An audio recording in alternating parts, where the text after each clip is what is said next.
ইউক্রেনকে Tomahawk cruise missile দিতে সম্মতি জানিয়েছে পেন্টাগন। আমেরিকার তৈরি ১,৫০০ কিলোমিটার পাল্লার এই সাবসনিক মিসাইলটি অনেক দিন থেকেই চেয়ে আসছে ইউক্রেন। দীর্ঘ পাল্লার কারণে রাশিয়ার অভ্যন্তরে হামলা চালাতে পারে এটি। বেশ কিছুদিন আগে ইউক্রেন লং রেঞ্জের ড্রোন হামলা চালিয়ে রাশিয়ার বিমান ঘাঁটি ধ্বংস করেছিল। এই হামলায় রাশিয়ার বিশাল বিশাল বম্বার প্লেন ও যুদ্ধবিমান ধ্বংস হয়, যা মাল্টি-বিলিয়ন ডলারের লোকসান করে। তবে ড্রোন খুব ধীরে চলাচল করে ও জ্যামিং করে ধ্বংস করা সম্ভব। বিপরীতে টমাহকের মতো ক্রুজ মিসাইলের গতি ঘন্টায় ৯০০ কিলোমিটারের আশেপাশে। তার ওপর রেঞ্জ ১,৫০০ থেকে ২,৫০০ কিলোমিটার। ড্রোনের চেয়ে মিসাইল বেশি পরিমাণে বিস্ফোরক বহন করে। তাই জেলেনস্কি যখন আমেরিকায় গিয়েছিল ২০২৪ সালে, তখন তিনি বেশ কিছু অস্ত্রের মধ্যে টমাহক মিসাইলেরও আবদার করেন। সেই মতো F-16 মতো যুদ্ধবিমান ডেলিভারি দিয়েছে আমেরিকা।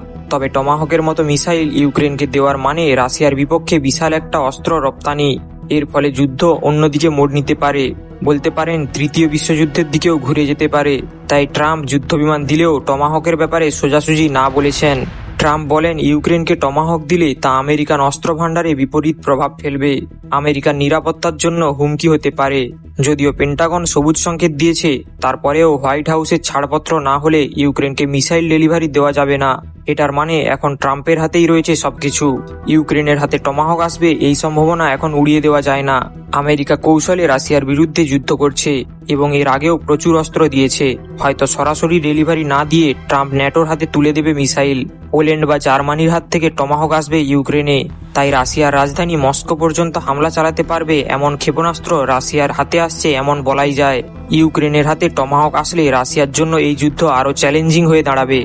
রাশিয়ার ২,৫০০ কিলোমিটার অভ্যন্তর অব্দি ট্যাঙ্কের ফ্যাক্টরি, মিসাইলের গোদাম এবং S-300, S-400 এর মতো মিসাইল সিস্টেমগুলি সহজ টার্গেটে পরিণত হবে। এছাড়া ব্ল্যাক সি বা কৃষ্ণ সাগরে রাশিয়ার অবাধ চলাচলও বন্ধ হয়ে যেতে পারে। মস্কোবা বলে একটি ক্রুজার জাহাজ ডুবিয়ে দেয় ইউক্রেন, আর এটা তো টমাহক। তাই রাশিয়ার জন্য ব্যাপারটা একটু ডিফিকাল্ট হয়ে যাবে, এটা বাস্তব ব্যাপার। আপনি কি মনে করছেন? জেলেনস্কির হাতে টমাহক আসলে রাশিয়া এর বিপরীতে কি ব্যবস্থা নেবে? কমেন্ট করে জানান।